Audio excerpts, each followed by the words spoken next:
বলিউডের জনপ্রিয় জুটি অক্ষয় কুমার ও টুইঙ্কেল খান্না এক ছাদের নিচে কাটিয়ে দিয়েছেন প্রায় 2 যুগ। তাদের সংসারকে বলিউডের অন্যতম সফল দাম্পত্য জীবনের উদাহরণ হিসেবে ধরা হয়। তবে এই সুখী দাম্পত্যর পিছনে ছিল এক বিশেষ শর্ত, আমির খানের সিনেমা ব্যর্থ হলে তবেই তাদের বিয়ে হবে। সম্প্রতি রাজত শর্মার সঞ্চালনায় জনপ্রিয় অনুষ্ঠান আপকি আদালতে হাজির হয়ে অক্ষয় কুমার নিজেই শর্তটির কথা প্রকাশ করেন। অক্ষয় জানান, যখন তিনি টুইঙ্কেলকে বিয়ের প্রস্তাব দেন তখন টুইঙ্কেল সরাসরি রাজি হননি। তিনি একটি শর্ত দিয়েছিলেন। শর্তটি ছিল, যদি তার অভিনীত মেলা সিনেমাটি ব্যর্থ হয় তবে তিনি অক্ষয়কে বিয়ে করবেন। সে সময় ছবিটির নায়ক ছিলেন আমির খান এবং পরিচালক ছিলেন ধর্মেশ দর্শন। তাই অনেকেই ভেবেছিলেন সিনেমাটি নিশ্চিত হিট হবে, কিন্তু অপ্রত্যাশিতভাবে সিনেমাটি বক্স অফিসে ফ্লপ করে।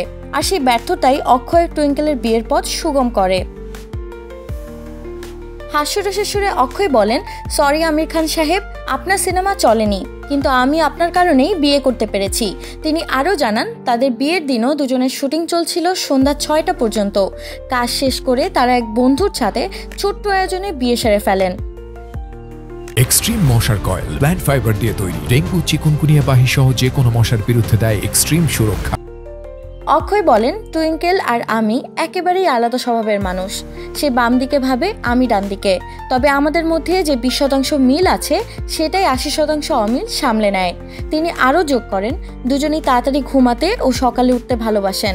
সিনেমা দেখতে পছন্দ করেন, তবে পার্টি বা আড্ডা একেবারেই তাদের ধাঁচে পড়ে না। আর এ কারণেই দীর্ঘ 2 দশক পার করেও তারা একে অপরের সঙ্গী হয়ে সুখে সংসার করছেন।